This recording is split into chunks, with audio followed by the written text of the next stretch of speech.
Good morning. आज हम console से संबंधित आईओ ऑपरेशंस को करने के लिए जो फंक्शंस हमारे पास अवेलेबल है स्ट्रीम क्लासेस में, उनके बारे में आगे पढ़ेंगे। उसमें से कुछ फंक्शंस तो ऐसे हैं जिनके माध्यम से हम फॉर्मेटेड इनपुट या फॉर्मेटेड आउटपुट को कंट्रोल करते हैं। उसी कड़ी में पहला फंक्शन है विड्थ फंक्शन। विड्थ फंक्शन क्या करता है कि जो आउटपुट आप स्क्रीन पर डिस्प्ले करते हैं उसको कंट्रोल करता है। चूंकि ये मेंबर फंक्शन है इसलिए इसे इन्वोक करने के लिए उसी क्लास का ऑब्जेक्ट हमें इस्तेमाल करना पड़ता है जिस क्लास का ये फंक्शन है। सी out dot width and within the parenthesis में डब्ल्यू यानी कि साइज, यानी कि आउटपुट को आप कितने साइज में डिस्प्ले करना चाहते हैं। एग्जाम्पल के लिए अगर मैंने लिखा यहाँ पे 5,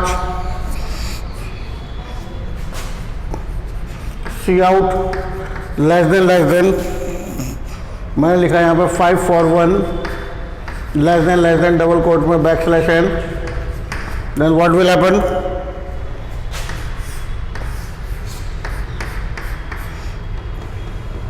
पाँच की विड्थ में इस वैल्यू को डिस्प्ले किया जाएगा।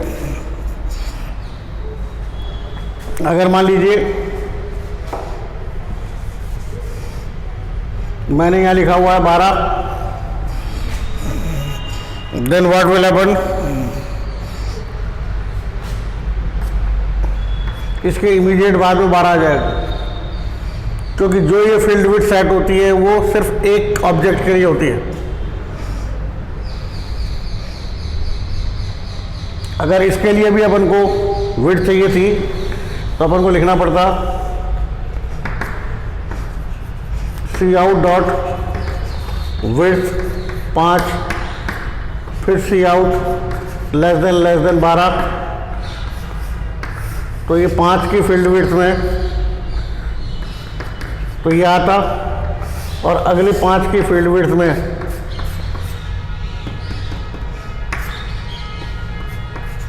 ये 3 स्थान खाली आते हैं हमारे पास।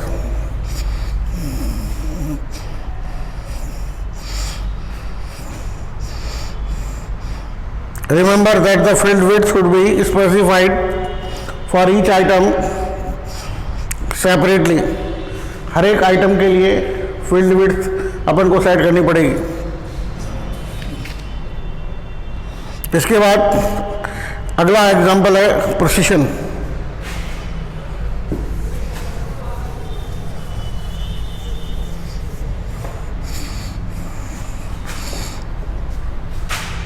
सी आउट डॉट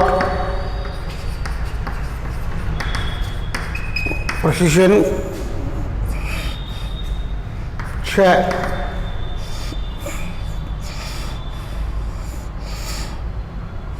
तो 6 यहाँ पे क्या है, number of digits to the right of the decimal point. Decimal point के बाद में 6 डिजिट तक नंबर्स डिस्प्ले होंगे, यानी कि जो प्रिसिशन है वो डेसिमल के बाद 6 डिजिट का है। बाय डिफॉल्ट भी 6 का ही होता है, आप इसे कम या ज़्यादा कर सकते हैं। सपोज कीजिए हमने प्रिसिशन दिया हुआ है 3 का और वैल्यू है सी आउट लेस देन 3.14159,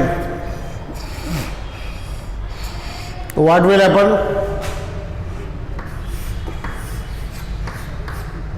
3 की विड्थ में, यानी कि ये सिर्फ 3 आएंगे। अगला चौथा और पांचवा ट्रंकेट होगा, तो ये 5 से बड़ा हो तो उसको बढ़ा देंगे, 142 3 इस तरह से आपकी वैल्यू स्क्रीन पे डिस्प्ले होगी।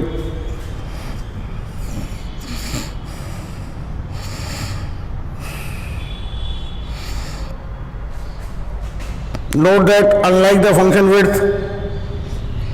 विड्थ में तो एक ही आइटम की वैल्यू सेट होती थी। Precision retain the setting in effect until it is reset.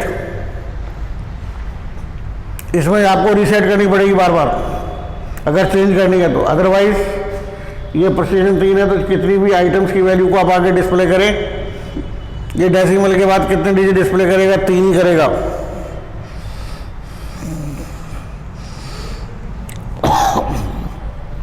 We can also combine the field specification with the precision setting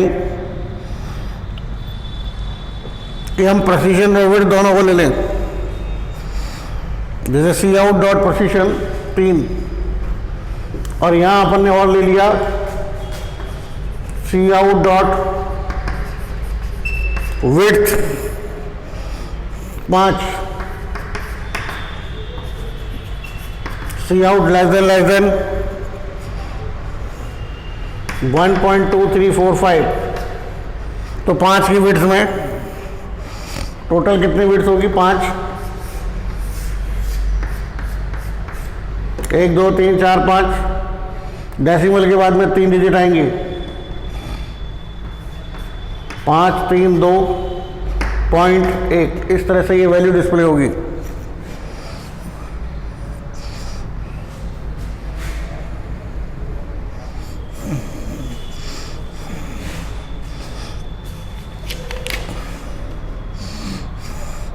यहाँ पे जो ऑब्जर्व करने वाली बात है वो ये है कि the output is rounded to the nearest cent. कि अगर मान लीजिए डेटा है आपके पास 1.6666 और प्रेसिजन कितना है 2, तो 0.67 विल बी डिस्प्लेड। और अगर मान लीजिए ट्रेलिंग जीरोज अवेलेबल है डेटा में और आपके द्वारा असाइन किए गए प्रेसिजन में वो आती हैं तो उन्हें ट्रंकेट कर दिया जाएगा, यानी कि उन्हें प्रिंट नहीं किया जाएगा। Precision setting stage in effect until it is reset. एक बार आपने जो प्रेसिजन दे दिया तो आगे जितने भी उसके आइटम डिस्प्ले होंगे वो उसी प्रेसिजन के अकॉर्डिंग डिस्प्ले होंगे। अगर आप चाहते हैं कि इसे बदलना है तो आप उसे रीसेट करना पड़ेगा। डिफ़ॉल्ट जो प्रेसिजन है, अगर आप प्रेसिजन नहीं लिखते हैं तो बाय डिफ़ॉल्ट जो डिस्प्ले होता है डेटा वो डेसिमल के बाद 6 डिजिट तक का होता है। इसी प्रकार से एक और फंक्शन है फिल।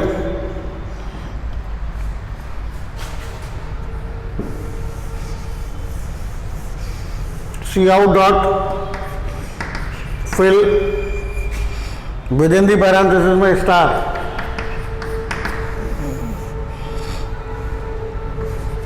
cout डॉट विड्थ दे रखी है 10 डिजिट 10 की और वैल्यू है cout लेस देन 5250। तो 10 की विड्थ में 1 2 3 4 5 6 7 8 9 10 वैल्यू 0525 1 2 3 4 5 और 6 स्थान खाली आते हैं। लेकिन चूंकि अपन ने फिल दे रखा है इसलिए इन स्थानों पे क्या आ जाएगा, स्टार आ जाएंगे, यानी कि blank space will be padded by star.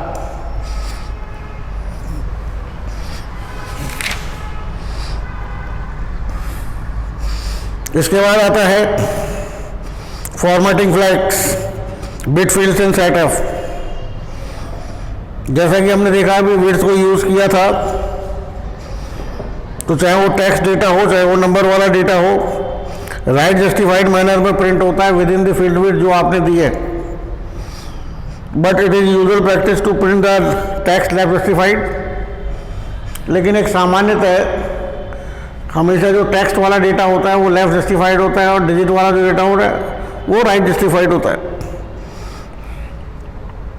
तो अगर हमें कुछ इस तरह से जस्टिफिकेशन में परिवर्तन करना हो तो क्या करेंगे, तो हमारे पास में एक फंक्शन है सेट एफ, जो iOS क्लास का मेंबर फंक्शन है,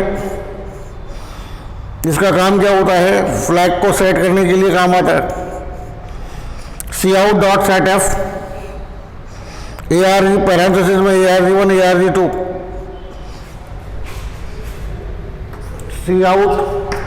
cout.setf ARG1, ARG2।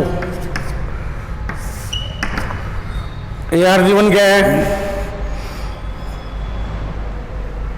Is one of the formatting flags and their format actions। जैसे कि अपन ने लिखा यहाँ पे फ्लैग्स कौन कौन से यहाँ पे दे रखे इन्होंने,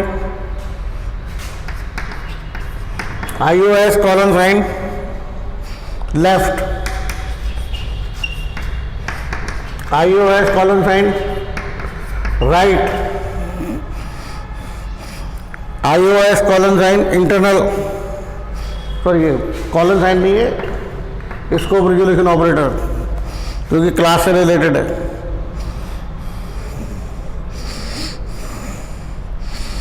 तो अपन ने फ्लैग सेट कर सकते हैं iOS colon sign left, iOS colon sign adjust field, या iOS colon sorry scope resolution operator scientific, या iOS scope resolution operator float field.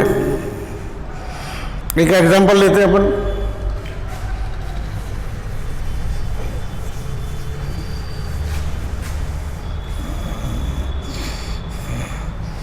कि ये जो लेफ्ट वाला है इसके साथ एडजस्ट फील्ड आता है बिट फील्ड, यानी कि ARG1 अगर लेफ्ट है तो वो एडजस्ट फील्ड आएगा, और अगर राइट है तो ARG2 एडजस्ट फील्ड आएगा, इंटरनल है तो एडजस्ट फील्ड आएगा, और अगर साइंटिफिक है तो फ्लोट फील्ड आएगा, फिक्स्ड है तो फ्लोट फील्ड आएगा, और DEC है तो बेस फील्ड आएगा, OCT है तो बेस फील्ड आएगा, और हेक्स है तो हेक्स फील्ड आएगा। लेफ्ट अगर फ्लैग हमारा है तो मतलब वैल्यू लेफ्ट जस्टिफाइड मैनर में प्रिंट होगी, राइट दिया हुआ है तो राइट जस्टिफाइड मैनर में प्रिंट होगी, और अगर इंटरनल दिया है तो फ्लोटिंग आफ्टर साइन और बेस इंडिकेटर। तो यहाँ पे जो वैल्यू है साइन वाली वो हमेशा फ्लोटिंग रहेगी, यानी कि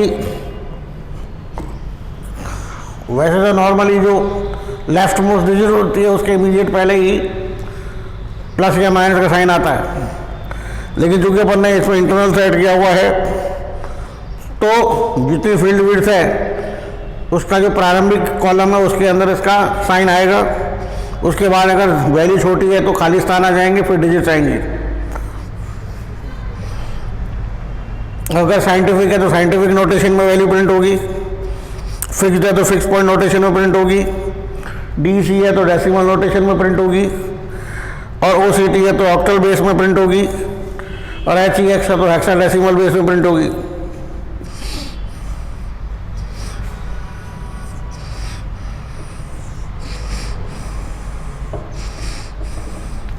जैसे यहाँ पे एग्जांपल लिए इन्होंने cout.fill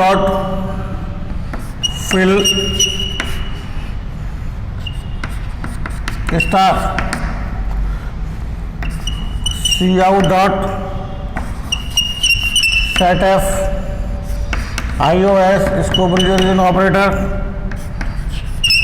लेफ्ट जस्टिफाइड मैनर में, और दूसरा आर्ग्यूमेंट क्या होगा, adjust field.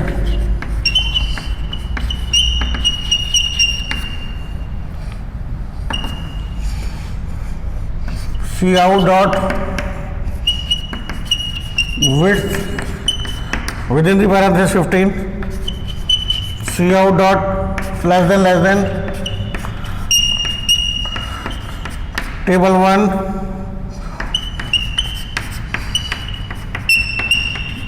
New line character.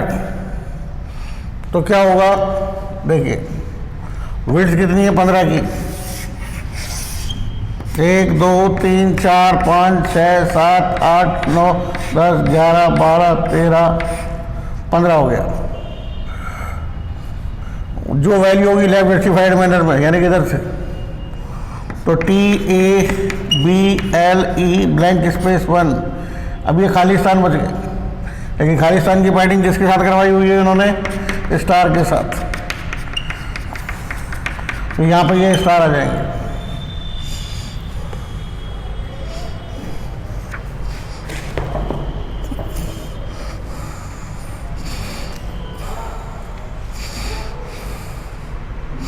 Displaying trailing zeros in plus sign, ये काम भी हम कर सकते हैं।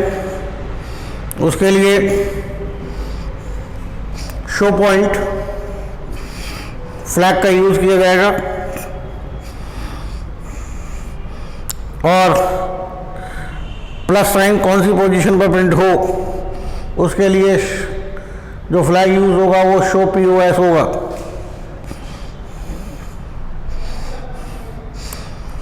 तो कुछ और फ्लैग्स दिए हुए हैं, show base, show pause, show point, upper case, sky पस, यूनिट बफ और STDIO। शो बेस में तो क्या होगा, बेस इंडिकेटर ऑन आउटपुट पर दिखाया जाएगा। शो POS में जो प्लस का सिंबल है वो भी प्रिंट होगा। शो पॉइंट में trailing decimal point and zeros भी प्रिंट होंगे। अपर केस में यानी कि जो हेक्साडेसिमल आउटपुट होगी उसके अंदर जो कैरेक्टर्स होते हैं ABCD वो कैपिटल में आएंगे, और SKIPUS है तो स्किप वाइट स्पेस और इनपुट लेते समय ब्लैंक स्पेस को स्किप कर दिया जाएगा। यूनिट बफ की सारी स्ट्रीम्स को फ्लश करने के बाद, इंसर्ट करने के बाद फ्लश कर दिया जाएगा, खाली कर दिया जाएगा। और STDIO है तो चाहे STD आउट हो या STD एरर हो, इंसर्शन के बाद इन्हें भी फ्लश कर दिया जाएगा। यानी कि कुछ फील्ड्स ऐसे हैं जो कि अपना काम करेंगे एक निश्चित ऑपरेशन होने के बाद। एक बार आपने कोई फ्लैग सेट कर दिया तब तक इसे हम रीसेट या अनसेट नहीं करेंगे जब तक ये वही काम करेगा। Format flag can be reset any number of times in a program. Format flag को आप जितनी बार चाहें उतनी बार रीसेट कर सकते हैं। We can apply more than one format controls jointly on output value. एक वैल्यू के लिए जॉइंटली हम एक से अधिक फॉर्मेट कंट्रोल्स को अप्लाई कर सकते हैं। सॉरी। इसी प्रकार से मैनेजिंग आउटपुट विद मैनिपुलेटर्स, कि हम मैनिपुलेटर्स के माध्यम से भी ये काम कर सकते हैं। एक हेडर फाइल है हमारे पास C++ की लाइब्रेरी में IOMANIP।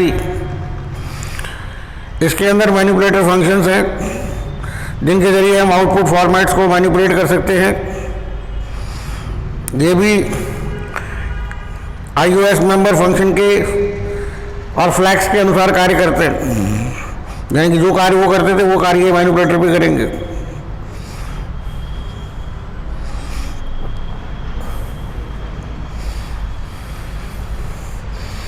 जैसे कि अपन ने शुरू में यूज किया था setw, तो setw इज ए मैनिपुलेटर।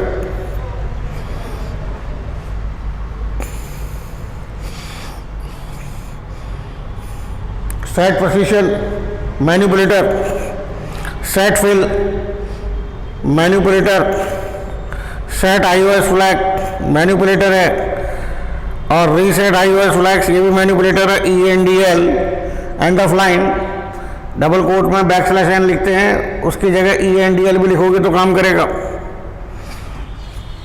तो इनके माध्यम से भी हम चाहें तो खुद के मैनिपुलेटर भी डिजाइन कर सकते हैं। उसके लिए हमें क्या करना पड़ेगा, ओ स्ट्रीम क्लास को यूज करना पड़ेगा। ओ स्ट्रीम एम्परसेंड जो भी मैनिपुलेटर आप लिखना चाहते हैं उसका नाम and within the parenthesis में ostream % output and within the कोष्टक में आप कोड लिख दीजिए रिटर्न आउटपुट। तो अब जहाँ जहाँ आप मैनिपुलेटर को यूज़ करना चाहते हैं यूज़ कर सकते हैं। जैसे कि यहाँ पे यूनिट नाम से इन्होंने एक मैनिपुलेटर बनाया, उसके कोड में लिखा output less than double quote में इंचेस, दिस इज आउटपुट। तो जहाँ जहाँ आप यूनिट का प्रयोग करेंगे वहाँ इंचेस प्रिंट हो जाएगा। जैसे cout less than 36 less than unit, तो unit is nothing but a manipulator. तो यूनिट क्या करता है, इन्वोक होने के बाद में इंचेस को प्रिंट करता है, तो इंचेस प्रिंट हो जाएगा। तो इस तरीके से ये जो हमारा फंक्शन था, ये सॉरी चैप्टर था, ये कंसोल से रिलेटेड आईओ ऑपरेशंस को करने के लिए number of functions, number of flags, इनका यूज़ करते थे। हमारा जो नेक्स्ट चैप्टर होगा वो होगा वर्किंग विथ फाइल्स, कि किस तरीके से हम फाइल में अगर डेटा हमारे पास अवेलेबल है तो उसे हम रीड करते हैं, और अगर हम चाहें तो हमारे प्रोग्राम के द्वारा जनरेट की गई आउटपुट को भी हम एक फाइल में राइट करवा सकते हैं। वो कैसे करवाएंगे, उनके लिए क्या फंक्शंस होंगे, इसके बारे में हम कल नए चैप्टर में पढ़ेंगे। तब तक आप इस चैप्टर को रिवाइज करें। Thank you.